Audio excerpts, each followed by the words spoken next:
Dozens of gun control advocates today descended on Jefferson City to lobby against gun rights bills now moving through the legislature, including one to resurrect the Second Amendment Preservation Act. Moms demand action on three. 1, 2, 3. Moms demand action! They are called Moms Demand Action, one of the oldest and best organized gun control groups in the country. We believe that it's unconstitutional and agree with the courts who have declared it utterly unconstitutional. Sometimes you just gotta, as the old saying goes, stand up and testify. That's why Poplar Bluff, Missouri Police Chief Danny Whiteley was among the first of some 6 police chiefs to add their names to the lawsuit challenging the first Second Amendment Preservation Act, passed by lawmakers in 2021. When you have multiple law enforcement agencies that say it needs to be fixed, they need to pay attention to it. The act made Missouri law enforcement agencies liable for civil penalties of up to $50,000 per occurrence for attempting to enforce federal gun laws.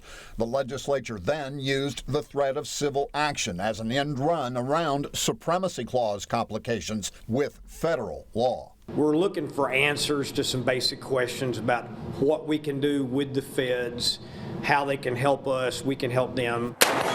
Ultimately, the lawsuit worked. In 2023, a federal judge did invoke the Supremacy Clause and was upheld by the Court of Appeals.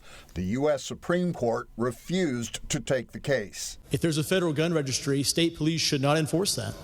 If there's a federal rule about the amount of bullets that you can have in your home, the state police should not enforce that. With only very minor changes, Dixon House Republican Bill Hardwick has brought back SAPA for a second bite at the apple, likely counting on a different court makeup.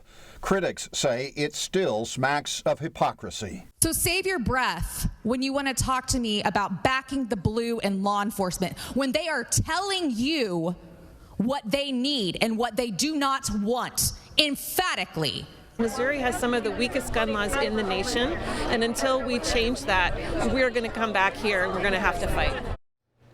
The SAPA reboot has cleared the House and is on its way to the Senate, but it is not the only legislation in the gun control lobby's crosshairs. Senate Bill 77 would eliminate the prohibition on carrying a gun on public transportation or into churches.